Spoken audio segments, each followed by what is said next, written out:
So how can I, a self-published author, get my books into the big Mac Daddy Barnes & Noble? Stay tuned.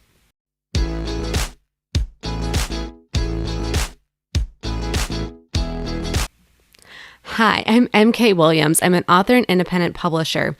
I love sharing my insights about all things self-publishing with you. Before I get into the details of today's topic, don't forget to hit subscribe. That way you can be here every week as I release new videos on self-publishing, making a career out of being an author, and now being a mompreneur. So for so many of us who grew up in the United States and dreamed of being an author, the idea of getting your book into Barnes & Noble is like the dream, right? So I've talked on this channel before about getting into local, independently owned bookstores, but for so many of us, the gold standard growing up at least was Barnes & Noble. And of course now that gold standard is Amazon, but I think there's still something about the idea of like seeing your book in a Barnes & Noble or saying, oh, my book's available through Barnes & Noble, that still has that extra level of prestige for authors. Like we understand the realities of needing to be on Amazon, but so many of us still want Barnes & Noble. So today I'm going to be telling you how to do that. Now, before we dive in, I want to give a shout out to my new book, Going Wide, Self-Publishing Your Books Outside the Amazon Ecosystem. This is my latest book in the Author Your Ambition series, where we talk about each of these elements and strategies that I'm going to be going over in today's video in depth. You can get your copy now everywhere books are sold. And yes, even Barnes & Noble. So before I go into how you can get your book on the Barnes & Noble website or even into their stores, I want to tell you the ways you cannot get your book there through Amazon. There is no reality that exists anywhere in the multiverse where you being self-published through Amazon will ever get your book into Barnes & Noble on their website. It won't happen. Not with Amazon expanded distribution, definitely not through Kindle Select. It's never gonna happen. Okay, so if you want your book in Barnes & Noble, you have to publish wide. You cannot be Amazon only, okay? So now we're going to talk about the ways that you can get into Barnes & Noble. Okay, so first and foremost is going direct with Barnes & Noble Press. So this is for ebook and print-on-demand paperbacks and hardcover books that you can self-publish directly through Barnes & Noble Press, and then your books are listed on the Barnes & Noble website. The platform is relatively new.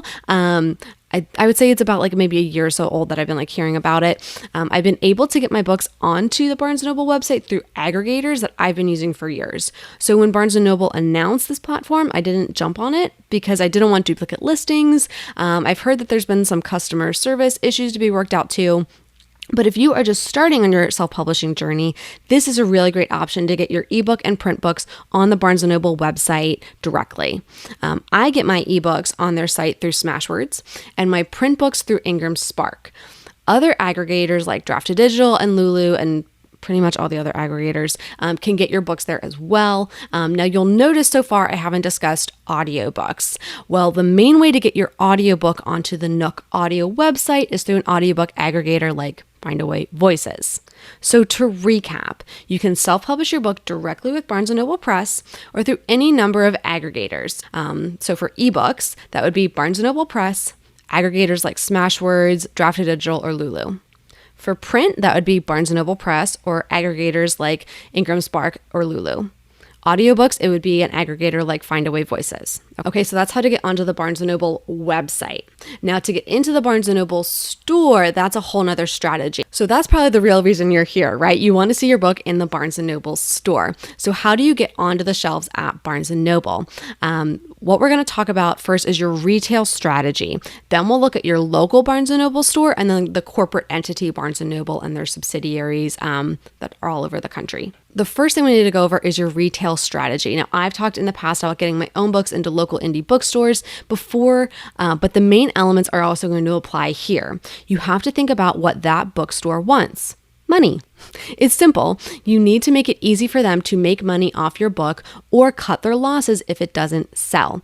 That means you need to offer a competitive wholesale discount and allow the store to return any excess books that aren't moving. So enter IngramSpark. You can set both your wholesale discount to 55%, which is what they want, and allow returns on your book through the IngramSpark platform. You'll also want to make sure you have a promotional marketing plan and get creative suggesting ways you can drive more traffic to that store. And what I mean by that is you need to be able to show them like you can sell books, you have an audience, and think of ways that you can get people to want to come into the store to buy your book and hopefully some other things while they're there. So for your local Barnes & Noble, I would suggest going in and talking to someone. Explain that you're a local author, your book is on the Barnes & Noble website, and ask if the store could also stock the book. Ask about ways that you can help to drive people to the store, like a reading or a signing event. Remember, Barnes & Noble really wants people in their stores. They've been struggling for years and they've had to shut down branches. And that was before 2020, which was not kind to them. If you want to be in their store, you need to show that you can solve this problem for them. Again, do not, under any circumstances, mention Amazon. Don't do it. They don't care that your book is for sale on Amazon. They hate Amazon. Don't bring it up. Don't do it. When the clerk at your local store looks up the ISBN, they will see that it's available through the Ingram database through IngramSpark and that it has the discount they want and that it's returnable. Those are really important to them. So check. This makes the conversation a lot easier. If they are busy or the person who approves these items isn't in the store at the moment, they may direct you to an email address to send those details to so they can decide on the order. Okay, so that's the main ways to do that. Obviously, you want to be personable. You want to be polite. You want to make it easy to get along with. Don't be that super artistic, diva author who comes in like, what do you mean you don't have my book? Like, that you're not making it easier for them to want to work with you. Okay, so definitely keep that in mind that you want to develop a good partnership there. Now, with the success of selling your book at your local Barnes & Noble and your sales data on your previous books or the current book you're trying to sell, you're ready to apply to the Barnes & Noble corporate to see if they'll pick up your book. Now, they have a set application process. It's changed a bit over the past 2 years. So the first time I went through the process was very different than the second. So I'm not going to go into detail of like what the actual form is. I have a link to the form below. The form has changed.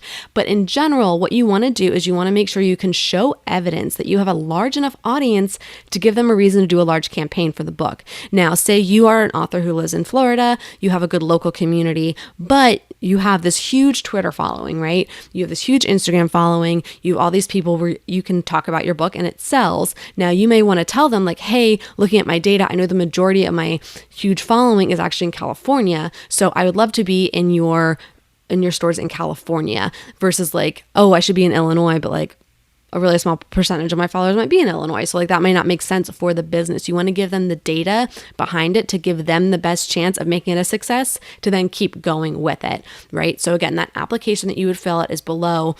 You want to make sure that's really polished, really tight, double check it for typos, double check it for everything, make it easy for them to pick your book. Do not send them your manuscript. Do not send them more information than they're asking for. They're getting a lot of these in, so you need to be concise, detailed, to the point with that. Okay, so that is everything you need to know about getting your book sold through Barnes & Noble. Got it? Are you excited? Okay, well, don't forget to pick up Going Wide, Self-Publishing Your Books Outside the Amazon Ecosystem to get more information on how you can get your book out to more retailers outside the Zon. Okay, if you found this video helpful, please give it a thumbs up and don't forget to hit subscribe. That lets YouTube know that you get value from this video and can get it in front of other authors like us. Now you can get back to writing your book. Hey, if you want to continue to support this channel and my other creative work, please head over to buymeacoffee.com and support my channel. You can buy me 1 coffee, 3, 5, 10, or you can even get a membership. Those who are in the membership are actually going to be included in the acknowledgements pages of all of my published books moving forward as a big thank you. And you can even get some additional options to get an Instagram thank you post shout out or a shout out in an upcoming video. Thank you so much for supporting this channel.